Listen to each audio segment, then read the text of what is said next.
Salam sejahtera dan selamat datang sekali lagi ke channel ini Current Sphere MY.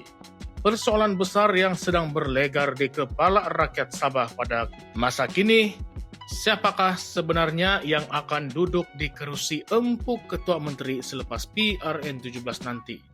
Adakah Datuk Seri Shafi Apdal akan kembali memimpin ataupun Datuk Seri Haji Jinor masih ada peluang untuk mempertahankan jawatannya?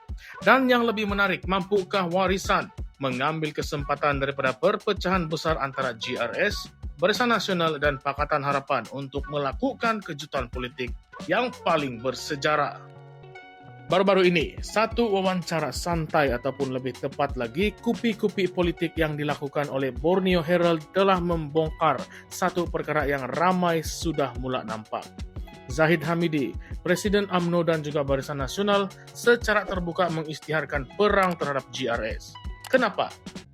Sebab GRS hanya sanggup memberikan 8 kerusi sahaja kepada BN daripada 73 kerusi DUN Sabah.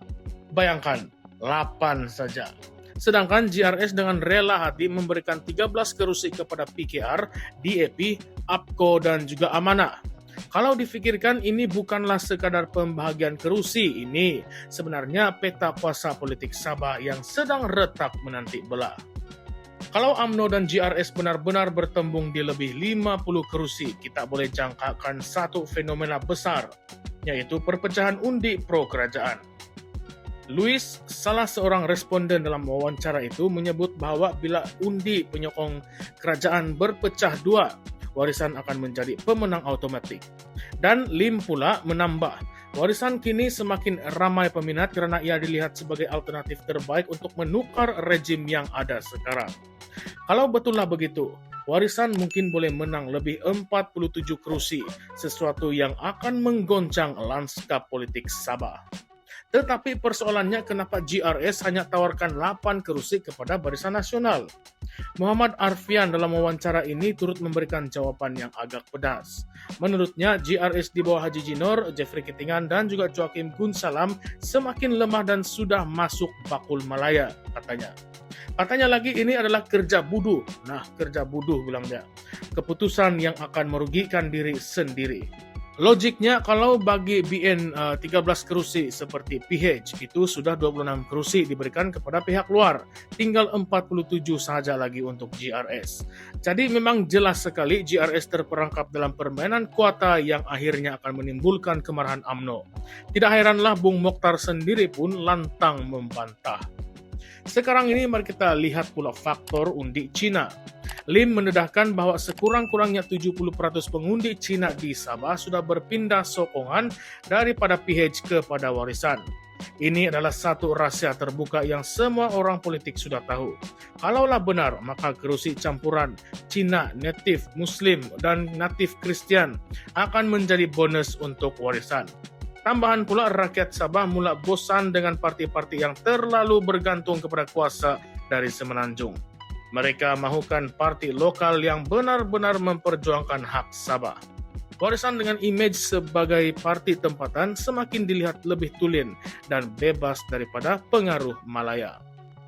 Satu lagi yang menarik, apabila ditanya siapa poster boy Ketua Menteri yang paling mantap, hampir semua responden tanpa ragu menyebutkan nama Shafi Apdal. Muhammad Arfian mengingatkan rekod Shafi'i Apdal semasa menjadi Ketua Menteri pada tahun 2018 hingga 2020, yaitu memperkenalkan cukai jualan 5% produk petroleum yang berjaya menambah hasil Sabah sehingga 2 bilion setahun.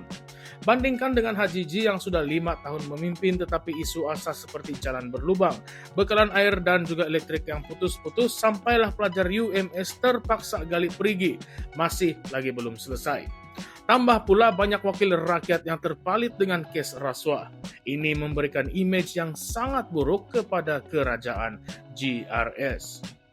Dan jangan lupa satu perkara kecil tetapi sangatlah simbolik.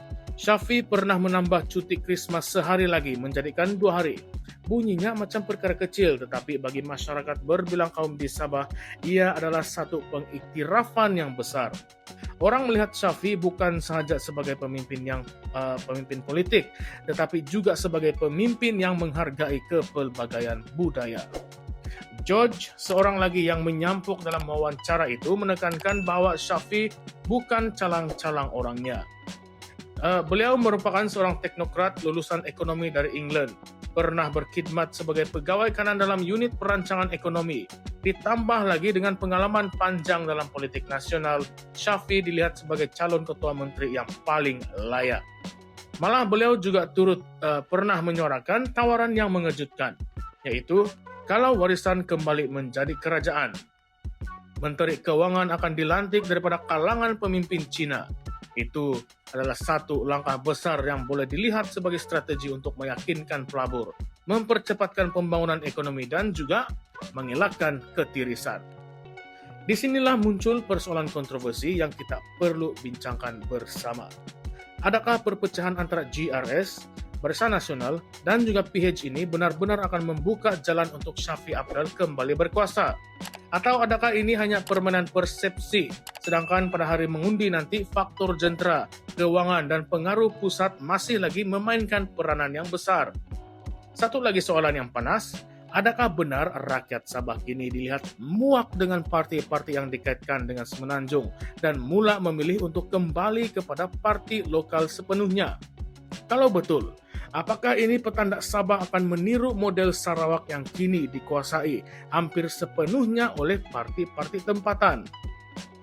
Apa yang lebih menarik, jika Warisan berjaya menang lebih 47 kursi seperti yang diramalkan, kita mungkin akan melihat kelahiran semula era politik Sabah yang lebih bebas daripada campur tangan politik Semenanjung. Tetapi jangan lupa, politik Sabah penuh dengan kejutan. Hari ini kawan, esok tiba-tiba akan menjadi lawan. Kita masih lagi ingat bagaimana Warisan pernah tumbang sebelum ini akibat lompat parti. Adakah sejarah itu akan berulang ataupun rakyat Sabah sudah benar-benar belajar dari pengalaman pahit itu? Jadi sahabat-sahabat saya semua, apakah Anda percaya Shafee Apdal adalah the best candidate untuk Sabah? Atau sebenarnya beliau hanyalah produk nostalgia yang digunakan semula karena kekecewaan rakyat terhadap kerajaan sekarang? Dan lebih penting, adakah rakyat Sabah berani sekali lagi memberikan mandat besar kepada satu parti lokal, ataupun mereka akan terus tersepit antara gabungan besar yang datang dengan pengaruh dan dana besar dari pusat? Inilah persoalan yang akan terus hangat sehinggalah PRN17 benar-benar berlangsung. Jadi jangan lupa untuk komen di bawah. Adakah Anda rasa Warisan mampu menang lebih 47 kursi kali ini? Ataupun ini hanyalah mimpi indah yang tidak akan menjadi reality? Baiklah kawan-kawan, terima kasih kerana telah menonton dan seperti biasa, jangan lupa untuk tekan like, share, dan subscribe ke channel ini Currents VMY untuk lebih banyak pendedahan politik Sabah dan juga negara kita Malaysia. Percayalah, drama politik ini baru saja bermula dan yang akan datang pasti akan menjadi lebih panas. Salam sejahtera semua, salam perjuangan, salam reformasi, sekian sahaja, terima kasih semua.